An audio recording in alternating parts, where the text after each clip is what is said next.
If you want to learn Python for data analytics तो क्या आपको पाइथन में हर एक टॉपिक्स कवर करना पड़ेगा, हर एक टॉपिक्स क्लियर करना पड़ेगा अगर आप डेटा एनालिस्ट के लिए पाइथन पढ़ रहे हो? So the answer is clear no. आपको पाइथन में हर एक टॉपिक्स पढ़ने की ज़रूरत नहीं है। आपको सिर्फ उन्हीं टॉपिक्स पे फोकस करना है जो एक्चुअली में इंपॉर्टेंट, वैल्यूएबल एंड टारगेटेड है for data analyst. Okay, so in this video we are talking about which Python topics are actually important for data analytics. Okay, so hi, I am Shehbaz, a second year computer science and data analytics student at IIT Patna. I have done one data analytic internship and currently I am working as a Python and visualization tool instructor and a tech startup as a freelancer. Okay, so start करते हैं कि like आपको Python में कौन कौन सी topics cover करनी है for data analytics. Okay, so Python अगर आप पढ़ने जा रहे हो फॉर डेटा एनालिटिक्स तो आपको पाइथन दो पार्ट्स में पढ़ना होगा। ओके, जो पहला पार्ट्स होगा उसमें बेसिकली पाइथन की कुछ फंडामेंटल टॉपिक्स होते हैं वो कवर करना पड़ेगा एंड सेकंड पार्ट में पाइथन की कुछ इंपॉर्टेंट लाइब्रेरीज है वो पढ़ना होगा। पहले आपको फर्स्ट पार्ट में पाइथन के हर एक फंडामेंटल टॉपिक्स कवर करना पड़ेगा। वो क्या टॉपिक्स है वो अभी हम इस वीडियो में डिस्कस करने वाले हैं। ओके, एंड सेकंड पार्ट में हम पाइथन की लाइब्रेरीज पे फोकस करेंगे, उसको अच्छे से समझेंगे कि कौन कौन सी लाइब्रेरीज है पाइथन के जो डेटा एनालिटिक्स के लिए काम आता है। ओके, जो ये सेकंड पार्ट होगा पाइथन का। ओके, सो पाइथन पढ़ने के लिए हमें पाइथन को दो पार्ट्स में डिवाइड करना होगा। पहला पार्ट जो फंडामेंटल, सेकंड पार्ट पाइथन की इंपॉर्टेंट लाइब्रेरीज। सो स्टार्ट करते हैं पहले पार्ट से कि लाइक आपको कौन कौन से फंडामेंटल टॉपिक्स क्लियर करने पड़ेंगे पाइथन में फॉर डेटा एनालिटिक्स। ओके, सो सबसे पहले टॉपिक्स आता है दैट इज वेरिएबल्स। वेरिएबल्स के आपको अच्छे कमांड्स होने चाहिए कि वेरिएबल्स क्या है, क्लियर होना चाहिए। ओके, सेकंड टॉपिक्स आता है that is data type. It is one of the most important topics क्योंकि आप मोस्टली डेटा एनालिस्ट के लिए पाइथन पढ़ रहे हो। सो हम मोस्टली डेटा एनालिटिक्स में मोस्टली हम डेटा से डील करते हैं, तो डेटा टाइप्स हमें क्लियर होना चाहिए कि कौन कौन सा टाइप डेटा का टाइप्स होता है। ओके, देन उसके बाद आता है दैट इज मेथड्स। अब मेथड्स क्या होता है कि कुछ लाइक आप डेटा के साथ क्या क्या ऑपरेशन कंडक्ट करना चाहते हो तो वो उसको मेथड्स कहते हैं। ठीक है, वो मेथड्स एक अलग टॉपिक है, सेपरेट टॉपिक है, उसे पढ़ना पड़ता है। देन फोर्थ टॉपिक है दैट इज ऑपरेटर्स। ठीक है, ऑपरेटर्स में भी कुछ स्पेसिफिक ऑपरेटर्स है जो हमें पढ़ना पड़ता है, लाइक अर्थमेटिक्स हो गया, कंपैरिजन हो गया, लॉजिक हो गया, ये तो कुछ ऑपरेटर्स पढ़ने पड़ते हैं। ठीक है, ये थर्ड टॉपिक्स था।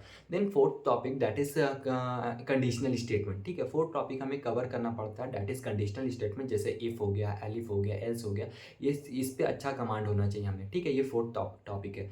फिफ्थ टॉपिक जो हमारा दैट इज लूप्स। ठीक है, अब लूप्स क्या होता है दैट इज फोर लूप्स हो गया, वाइल लूप्स हो गया, फिर नेस्टेड लूप्स हो गया।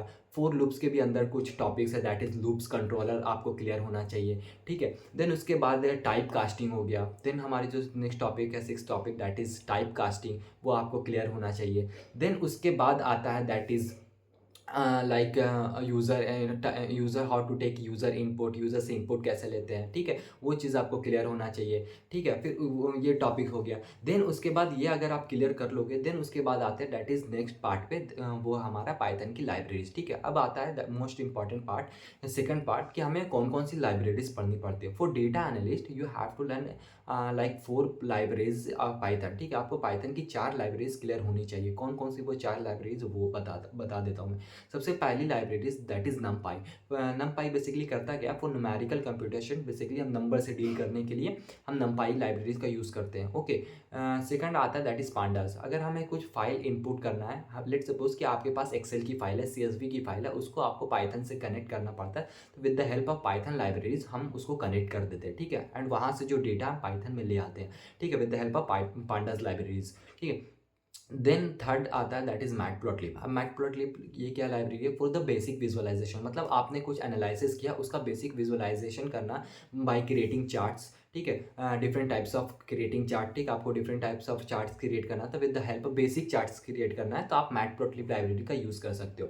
ठीक है, देन आता है fourth library that is Seaborn. अब सीबॉर्न क्या होता है, basically for advance visualisation. Basically आपने बेसिक विजुअलाइजेशन आपने मैटप्लॉटलिब लाइब्रेरी से कर लिया एंड आपके पास अगर एडवांस विजुअलाइजेशन आप करना चाहते हो तो हम यूज़ करेंगे दैट इज सीबॉर्न का। ठीक है, तो ये कुछ चार लाइब्रेरीज हैं पाइथन की जो डेटा एनालिस्ट में काम आते हैं। और भी आगे लाइब्रेरीज, एडवांस लाइब्रेरीज है जो बट बेसिकली अगर आप बिगिनर्स को स्टार्ट करना चाहते हो, पाइथन सीखना चाहते हो, तो ये कुछ फंडामेंटल टॉपिक्स है एंड पाइथन की इंपॉर्टेंट लाइब्रेरीज है। इसको आपको पहले मस्ट क्लियर करना पड़ेगा, कवर करना पड़ेगा अच्छे से, एंड इस पर अच्छा कमांड बनाना पड़ेगा, देन आप एडवांस चीज़ों पे मूव कर सकते हो। ओके, इतना ही था पाइथन। आपको ऐसी इतनी यही सब इंपॉर्टेंट टॉपिक्स थी जो आपको सीखना होगा। ठीक है, सो अगर आपको कुछ और रिलेटेड वीडियो चाहिए लाइक डेटा एनालिस्ट, तो आप कमेंट कर सकते हो, मैं उस पर वीडियो बना दूंगा। So this is all about the Python important topics for data analyst. Thank you.